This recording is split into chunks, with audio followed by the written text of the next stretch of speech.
നിങ്ങളിപ്പോൾ ഈ കാണുന്ന CCTV ഫൂട്ടേജ് ഇല്ലേ, ഇത് 2022 മെയ് 20 എടുത്തതാണ്. ഈ ഒരു CCTV ഫൂട്ടേജിനകത്തുള്ളത് എലി ഹേർട്ട് എന്ന് പറഞ്ഞ 6 വയസ്സുകാരനാണ്. മിനസോട്ടയിലാണ് ഈ ഒരു സംഭവം നടക്കുന്നത്.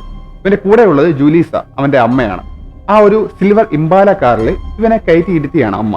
അതായത് ബൂസ്റ്റർ സീറ്റിലോട്ടാണ് ഇരുത്തുന്നത്. ബൂസ്റ്റർ സീറ്റ് എന്താണെന്ന് വെച്ച് കഴിഞ്ഞാൽ നമ്മളുടെ കാറിൽ കുട്ടികളെ ഇരുത്താൻ പറ്റുന്ന രീതിയിൽ സെപ്പറേറ്റ് ആയിട്ട് നമ്മൾ വാങ്ങി വെക്കുന്ന സീറ്റാണ്. അപ്പോൾ അതിനകത്ത് കറക്റ്റായിട്ട് അവരെ ഇരുത്തിയിട്ട് ട്രാപ്പ് ചെയ്യാൻ പറ്റും. അല്ലെങ്കിൽ അവരുടെ കഴുത്തി കൂടെയൊക്കെ ആയിരിക്കും ആ സീറ്റ് ബെൽറ്റ് വരുന്നത്. അങ്ങനെ ഈ സീറ്റിനകത്ത് ഇരുത്തിയതിന് ശേഷം ഇവരുടെ അമ്മ ഈ ഒരു കുട്ടിയുമായിട്ട് ഒരു അബാൻഡൻഡ് ആയിട്ടുള്ള സ്ഥലത്ത് പോവുകയാണ്. ഏത് സ്ഥലമാണെങ്കിലും അവർ പുറത്ത് വിട്ടിട്ടില്ല. ഇനി ആ ഒരു സ്ഥലത്ത് പോയതിന് ശേഷം ഈ ഒരു കുട്ടിയെ കൊല്ലുകയാണ്. 9 തവണ ഷോർട്ട് ഗേജിന്റെ ഷോർട്ട് ഗണ്ണ് വെച്ചിട്ട് വെടിവെച്ച് കൊല്ലുകയാണ്. ഈ സംഭവം നടക്കുന്നതിന് വർഷങ്ങൾക്ക് മുന്നേ തന്നെ ജൂലീസയും അതണക്ക് തന്നെ ഈ കുട്ടിയുടെ അച്ഛൻ ടോറി ഹാർട്ടും തമ്മിൽ സെപ്പറേറ്റ് ആവുകയാണ്. ഇവർ തമ്മിൽ യഥാർത്ഥത്തിൽ ലീഗലി മാരീഡ് അല്ല. പക്ഷെ ഇവർ സെപ്പറേറ്റ് ആയതിനു ശേഷം ടോറി പിന്നെ വേറൊരു വിവാഹം കഴിച്ചു. എന്നിട്ട് ഈ ഒരു കുട്ടിയെ അയാളുടെ കസ്റ്റഡിയിൽ വേണമെന്ന് പറഞ്ഞിട്ട് ലീഗലി പോവുകയുണ്ടായി. തുടർന്ന് പറയുന്നതിന് മുന്നേ ആദ്യമായിട്ടാണ് നിങ്ങൾ ഈ ഒരു ചാനൽ കാണുന്നതെന്നുണ്ടെങ്കിൽ ഒന്ന് സബ്സ്ക്രൈബ് ചെയ്തേക്കണേ. ജൂലീസയുടെ പാരന്റിങ് ശരിയല്ല, അതുകൊണ്ട് കുട്ടിയുടെ കസ്റ്റഡി തനിക്ക് വേണമെന്നും പറഞ്ഞുകൊണ്ട് നീണ്ട നാളത്തെ നിയമ പോരാട്ടം നടത്തുകയാണ് ടോറി ഹാർട്ട്. അപ്പൊ ഈ കാലയളവിലെല്ലാം ഈ കുട്ടി ഒരു ഫോസ്റ്റർ ഹോമിലായിരുന്നു ഉണ്ടായിരുന്നത്.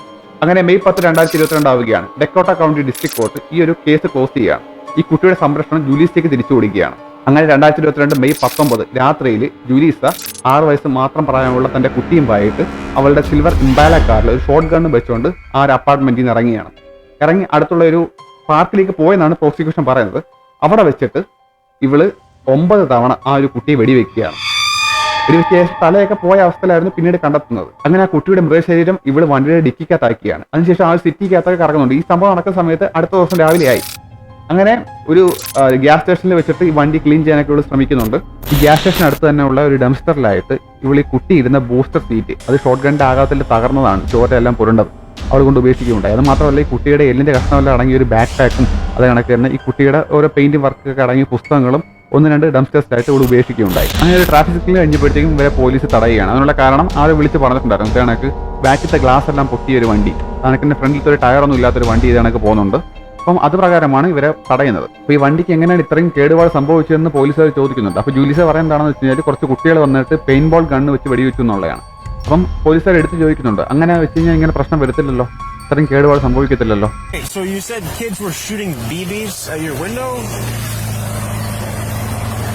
When was that?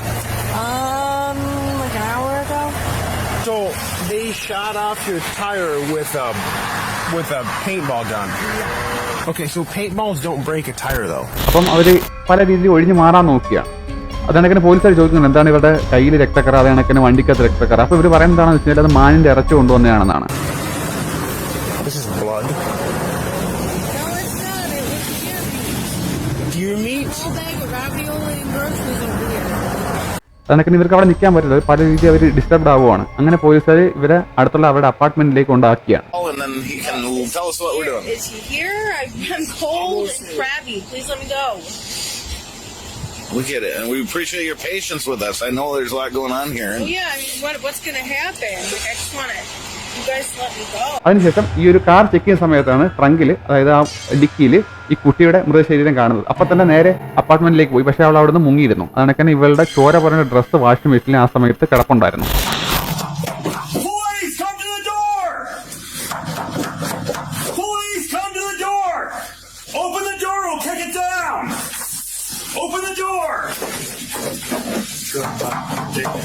എന്തായാലും ആ പരിസരത്ത് നിന്ന് തന്നെ അവളെ പൊക്കാൻ സാധിച്ചു, അവളുടെ ബോയ് ഫ്രണ്ടിന്റെ ഒപ്പം.